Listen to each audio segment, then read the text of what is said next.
Hi, guys. Welcome to Crazy Texan Truth Seeker.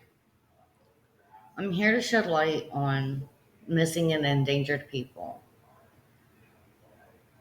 We're going to go to this little girl, Lisa Irwin, October 3rd, 2011, Kansas City, Missouri. Her flyer,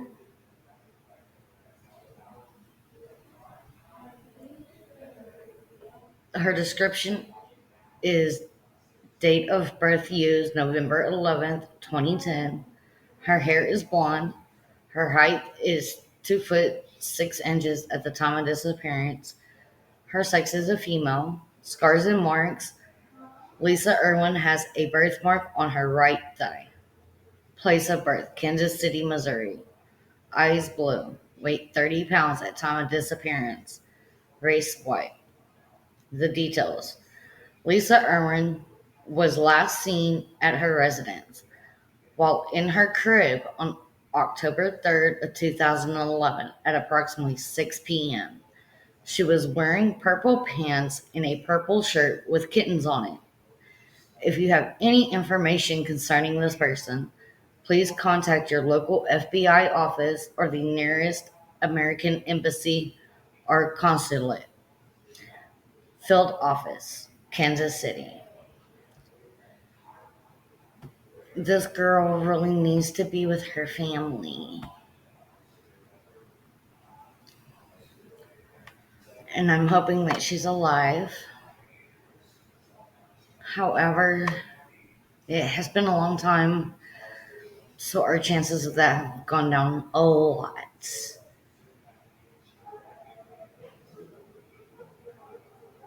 Her status, she's still missing, 11 years and 26 days.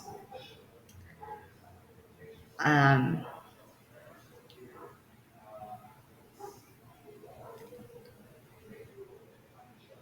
Deborah Bradley, Lisa's mother.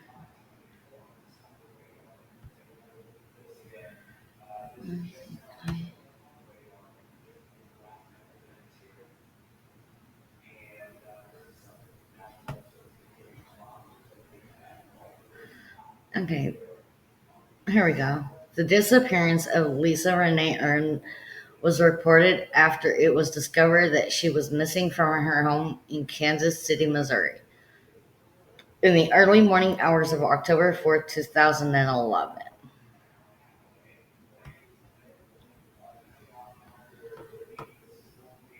Deborah Bradley, Lisa's mother, said that Lisa's father, Jeremy Irwin, discovered her missing around 4 a.m. on Tuesday, October 4th, 2011. According to Deborah, Lisa had been in her bed when she checked on her at 6:40 p.m. or 10:40 p.m.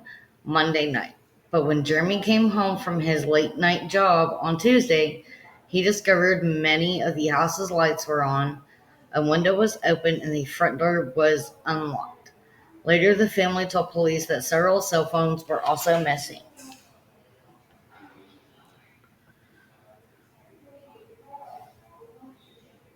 So she's not sure if she checked on her baby at 6:40 or 10:40 p.m.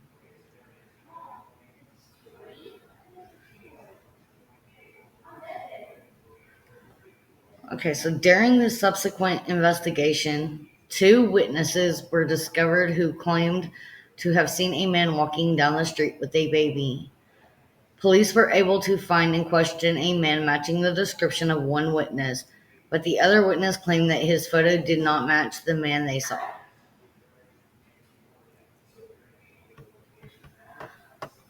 On October 19, 2011, a search was performed on the Irwin home, and court documents showed that a cadaver dog turned up a scent of a dead body that might have been Lisa near the mother's bed. Items removed from the home at the time the warrant was executed include a multicolored comforter, purple shorts, a multicolored Disney character shirt, a glowworm toy, a Cars-themed blanket, rolls of tape, and a tape dispenser. During an interview with the Associated Press, Deborah said the police had accused her of being involved in Lisa's disappearance, telling her, you did it, and we have nothing, and claimed that she had failed a lie detector test. Sarah and Jeremy announced the following week that they were organizing a reward in hopes that it would result in new information. Okay, so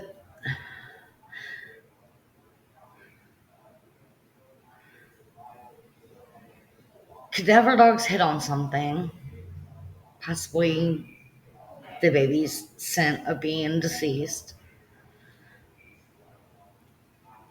The police are telling her she did it.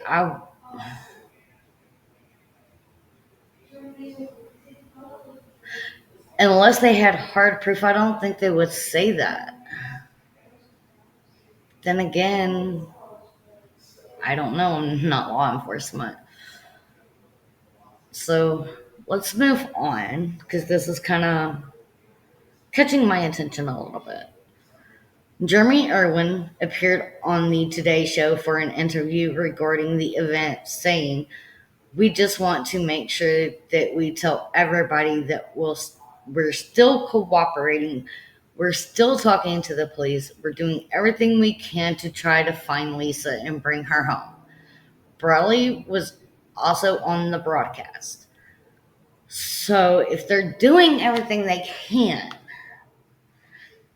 my question to them would be, have you put up missing poster flyers? Have you put up,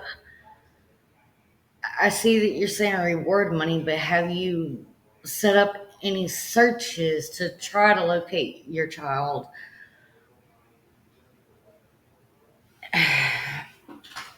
What all have you done to try to locate your child? I would be hysterical, and I'm sorry, I would be out there searching, putting up pictures and flyers and setting up searches to help look for my child. That's me.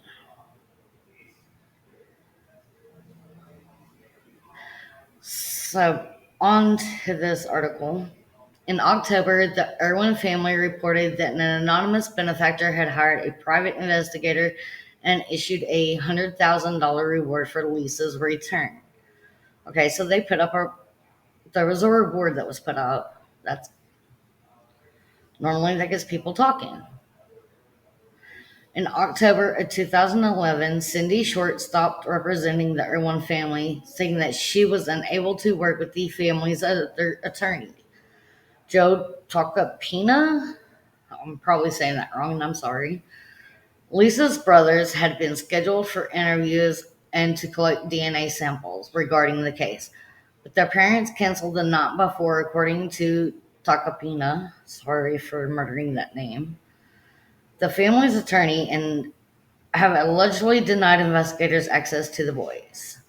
The boys had a second interview on November 10th, 2011. A police request for a warrant claims that inconsistent stories from people involved may have hampered early stages of the investigation. So, why wouldn't you allow them to give DNA samples if it could possibly help solve this case? Not liking that, but that's me. Anyway, in May of 2012, Deborah Bradley and Jeremy Irwin reported that their debit card had been fraudulently used on a website that provides false birth certificates. The Today Show and America Live both confirmed that the website existed. Their attorney also confirmed that he visited the website. Police have said that they are continuing their investigation, and they believe Irwin may still be alive. Okay, a good thing when y'all originally thought she was deceased. In October 2013, a girl thought to be Lisa was discovered in a Romani camp in Greece. Authorities determined the girl was not Lisa Irwin. In 2016, her case was profiled on the podcast The Vanished. On November 24th, 2020, the case was featured on the HLN series Real Life Nightmare in an episode called Vanished from the Crib. Ooh, that is scary.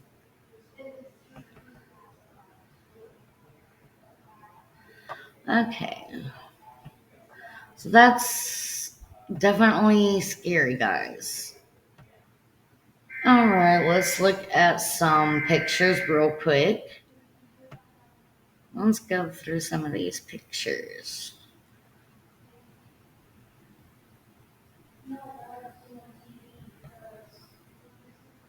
And the bad part about this is the longer it takes to find somebody, the chances of finding them alive go down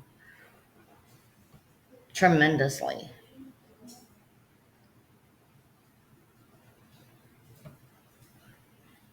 And I'm just hoping that she is somewhere and she's found safe and she could be brought back home. Her family wants her home.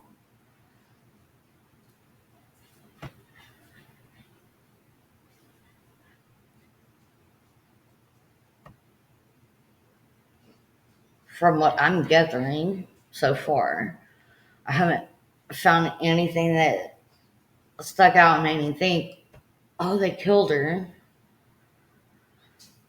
They don't look like, and I mean, normal people don't look like they've killed somebody, and they do.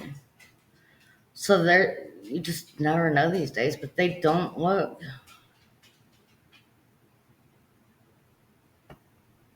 I think their feelings and everything are sincere. I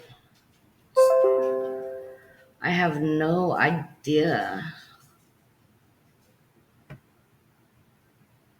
But what is this? Is that bruising? She looks pretty decent. Just that. It could be some kind of candy or something, though.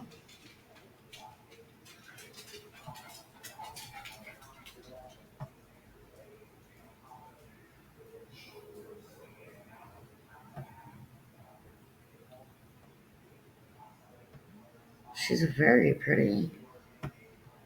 Very, very pretty. Hold on, guys. I gotta take a phone call. Alrighty, guys. Sorry about that. It was my fiance called.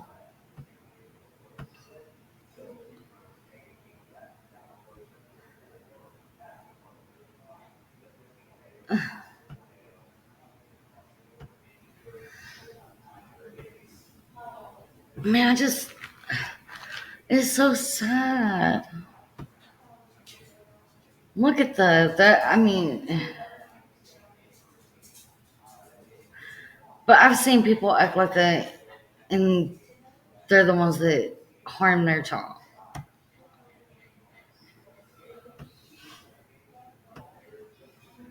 I just don't know what to believe on that one. I don't know too much about the case. I'm just not looking into this. Because I decided to shed light on cold cases, missing and endangered.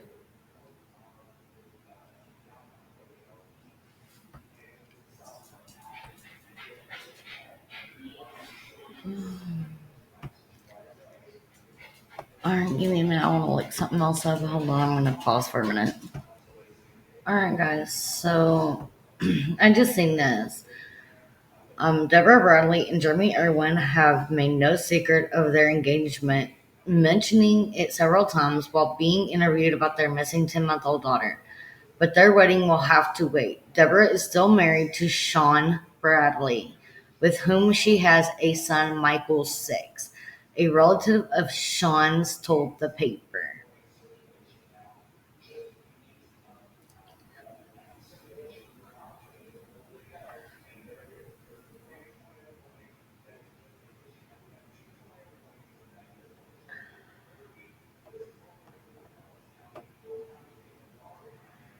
I mean, that don't really explain too much, guys. It really don't. All right, guys, and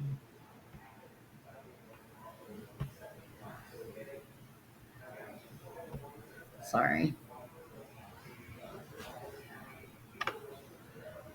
Where are her parents now?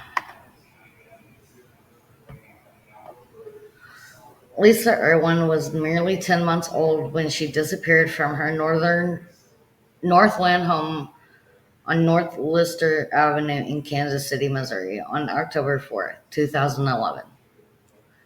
After her mother put her to bed the previous night, her father returned home the next morning to find her crib empty. The harrowing search for the baby has not yet ended as of 2020.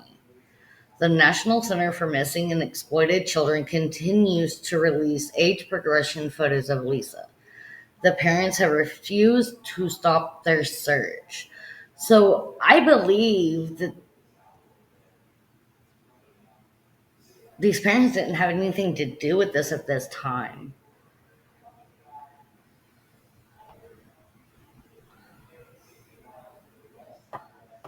But I could be wrong. Investigation Discoveries People magazine investigates picked up this baffling case and brought it alive on the screen to let audiences understand happenings and the circumstances of the case. In itself, the case has garnered a lot of attention and intrigue from people all around the world. The parents of the missing child have been in the spotlight numerous times. Let's find out all there is to know about them. Who are Deborah Bradley and Jeremy Irwin? Give me a minute, guys. I'll be right back. Alrighty. Deborah Bradley and Jeremy Irwin are the parents of Lisa Irwin, the baby who went missing in 2011.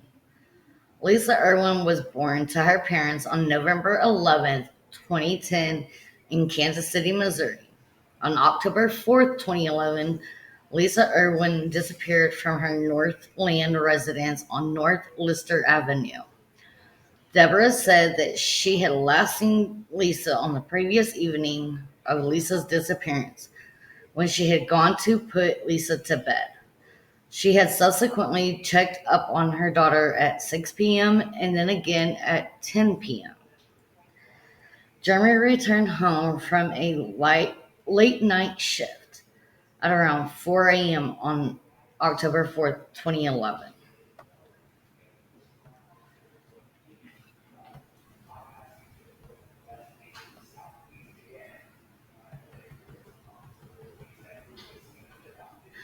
After sensing something wrong, he rushed to his daughter, only to find Lisa's crib empty with no trace of the baby.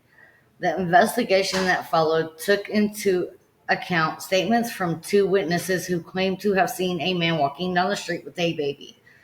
The police were able to find a man matching the description of one witness, but the other witness claimed that the photo did not match their recollection of the man they had seen.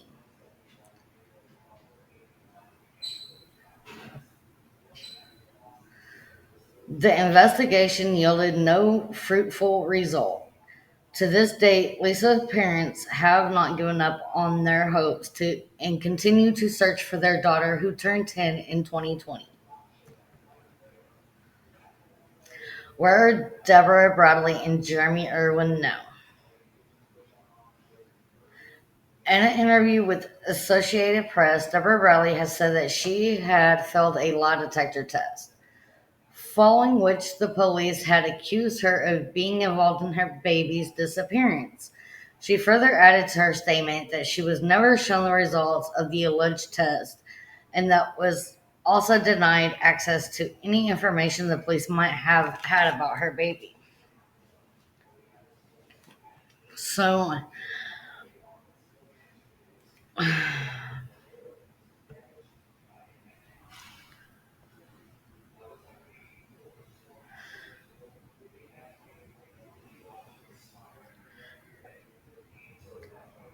in my opinion, a lot of their tests aren't always accurate. So I don't know whether to trust that one or not, but I mean, who knows? Jeremy Irwin, Lisa's father, made an appearance on the Today Show for an interview regarding the events where he said, "We just want to make sure that we tell everybody that we're still cooperating. We're still talking to the police. We're doing everything we can to try to find Lisa and bring her home. The parents have launched a website that hosts the advertisement of their missing daughter, promising $100,000 as a reward to anyone who can give them information on the whereabouts of their child. As of December 2020, Deborah and Jeremy are still on the search for their daughter."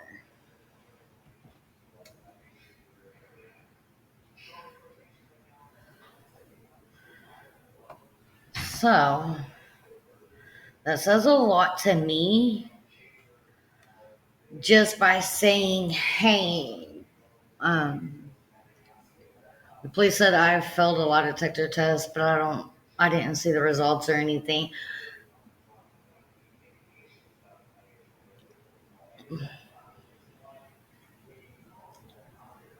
You shouldn't have said that. In my opinion, what you should have said is, hey, they said I failed a lie detector test, but I know I didn't have nothing to do with this. So it must have been a false reading. That's what I would have said if I was in that situation. Or I believe I would say something like that. As they say, you never really know what you would do until you're in that situation. And like, my daughter had went outside when she was younger. She had went outside and she was on the porch. I went to the bathroom real quick and she got outside and was on the porch. And then I looked in the house, called her. She didn't answer me. I started freaking out. I had 911, like I already had the number dialed. And once I stepped out, I seen her and I was just relieved. But never take your eyes off your kids for even a second. Just don't. All right, guys. So I'm going to end this for now. And I might come on later or make another video in a few days. Thank you.